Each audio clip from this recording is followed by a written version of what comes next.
மங்கள வாழ்வை அள்ளித்தரும் ஆடி 18ஆம் பேருக்கு இந்த மாதம் ஆகஸ்ட் 3ஆம் தேதி வருது.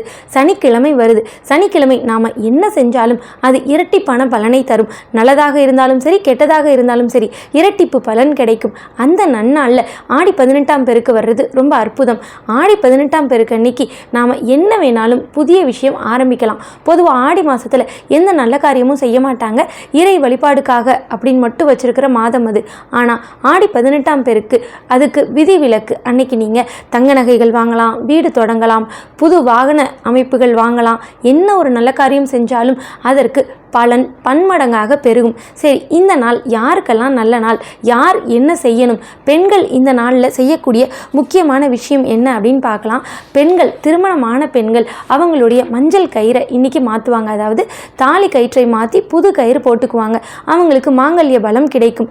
கல்யாணம் ஆகாத கன்னி பெண்கள் மஞ்சள் கயிறை அவங்களுடைய கையில் காப்பு மாதிரி கட்டும்போது அவங்களுக்கு சீக்கிரம் திருமண வரம் அமையும்.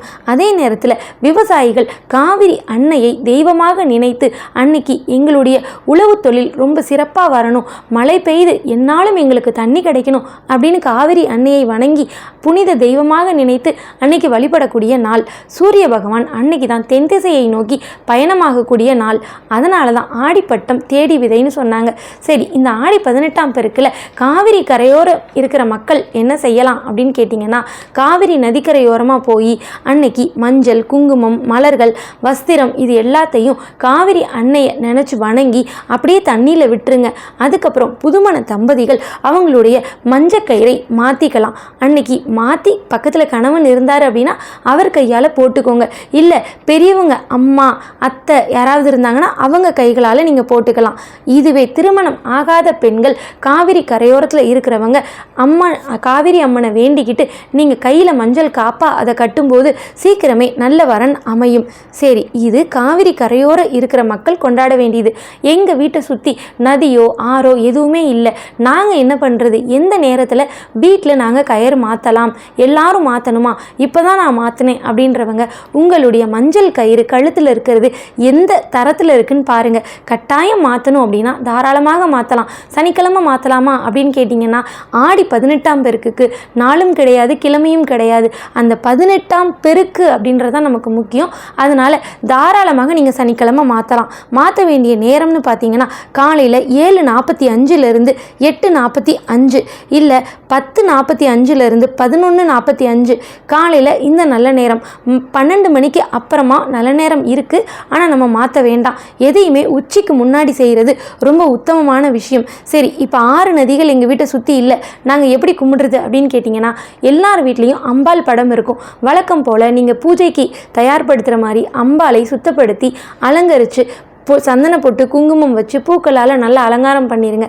இப்போ பூஜைக்கு தேவையான விளக்கு எல்லாம் எடுத்து வச்சு விளக்கேற்றவும் ரெடி பண்ணிடுங்க.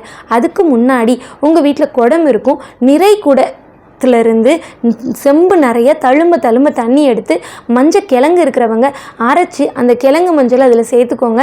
இல்லை நான் மஞ்சள் தூள் சேர்த்துக்கிறேன் அப்படின்னாலும் தாராளமாக சேர்த்துக்கலாம். இப்போது தண்ணி நல்லா தழும்ப மஞ்சள் தண்ணியாக இருக்குது. அம்மன் படத்துக்கு முன்னாடி விளக்கு இருக்குது. விளக்கு பக்கத்தில் இந்த தண்ணியை வச்சுருங்க. தண்ணியில் நீங்கள் மலர்கள் எல்லாம் போட்டு வச்சு ரெடி பண்ணி வச்சுருங்க. வச்சுட்டு இப்போ நீங்கள் கங்கை, யமுனை, நர்மதி, காவிரி, வைகை, தாமிரபரணி ஆறே எங்கள் வீட்டில் நீங்கள் எழுந்தருளணும். அம்மா, நாங்கள் புனித நீராட போக முடியலை, உங்களை நாங்கள் புனித நீராக நினச்சி வழிபாடு இங்கே செய்கிறோம், எங்களுக்கும் எல்லா நன்மைகளையும் தரணும் அப்படின்னு மனமாற பிரார்த்தனை செஞ்சுக்கோங்க. அதே நேரத்தில் விளக்கேற்றி வச்சு நீங்கள் உங்களுடைய தாலி கயிறை மாற்றுறவங்க மாற்றிக்கலாம். காவேரி, தாமிரபரணி போன்ற ஆறுகளை நமக்கு தந்த அகத்தியரையும் மனதில் நினச்சி நாம் நினச்சது எல்லாம் நல்லபடியாக நடக்கணும், எப்பவும் எங்கள் வீட்டில் செல்வச் செழிப்போடு மங்களமாக நாங்கள் வாழணும் அப்படின்னு கேட்டுட்டு ஓம் அகத்தியரே போற்றி அப்படின்னு ஒரு 11 தடவை சொல்லிடுங்க. இப்போது சாமி கும்பிட்டாச்சு, விளக்கேற்றியாச்சு, நாம் புனித நதிகளை செம்பில் இருக்க தண்ணியின் மூலமாக நம்ம வீட்டில் எழுந்தருளை செய்தாச்சு. இப்போ நீங்கள் நெய்வேத்தியம் வைக்கணும். சக்கரை பொங்கலை நெய்வேத்தியமாக வைக்கிறது ரொம்ப சிறப்பு.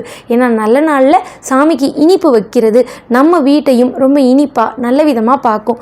இப்போது அன்னைக்கு வாங்கக்கூடிய பொருட்கள் அப்படின்னு பார்த்தீங்கன்னா தங்கம் முக்கியமாக வாங்கலாம். நாங்கள்லாம் தங்கம் வாங்க முடியாது, ரொம்ப விலை அதிகம் அப்படின்னு நினைக்கிறவங்க மஞ்சள், குங்குமம், உப்பு, முக்கியமாக இந்த 3 பொருட்களையும் வீட்டில் வாங்குங்க. ரொம்ப சுபிக்ஷமாக இருக்கும். ஆடி மாதம் எதுவுமே தொடங்க மாட்டாங்க. ஆனால் ஆடி 18ஆம் பெருக்கு அன்னைக்கு என்ன நல்ல காரியம் உங்கள் வீட்டில் நடக்கணும்னு இருக்கோ அதை நீங்கள் தாராளமாக சந்தோஷமாக தொடங்கலாம். இப்படிப்பட்ட அற்புதமான நாளில் அண்ணன் தங்கைக்கு செய்ய வேண்டிய முக்கிய கடமையை செய்வதற்காக அரங்கநாதன் திருச்சியிலிருந்து கிளம்பி காவிரி அன்னைக்கு சீர்கொண்டு வருவார். இந்த நல்ல நாளில் அங்கே பக்கத்தில் இருக்கக்கூடிய சமயபுரம் பகுதியில் மக்கள் இதை ரொம்ப கோலாகலமாக கொண்டாடுவாங்க. ஆடிப்பெருக்கு அன்னைக்கு சகோதரர்கள் திருமணம் ஆகி சென்ற அவங்களுடைய தங்கச்சியையும் தங்கச்சி கணவரையும் வீட்டுக்கு அழைத்து அவங்களுக்கு செய்ய வேண்டிய எல்லாவித மரியாதைகளையும் செய்து புது துணிமணி எடுத்து கொடுத்து தாலி மாத்துறதுக்கு கயிறெல்லாம் வாங்கி கொடுத்து சமயபுரம் அம்மன் கோவிலுக்கு கூட்டிட்டு போய் எல்லாவித வழிபாடுகளையும் செய்து மகிழ்வித்து அனுப்புவாங்களாம்.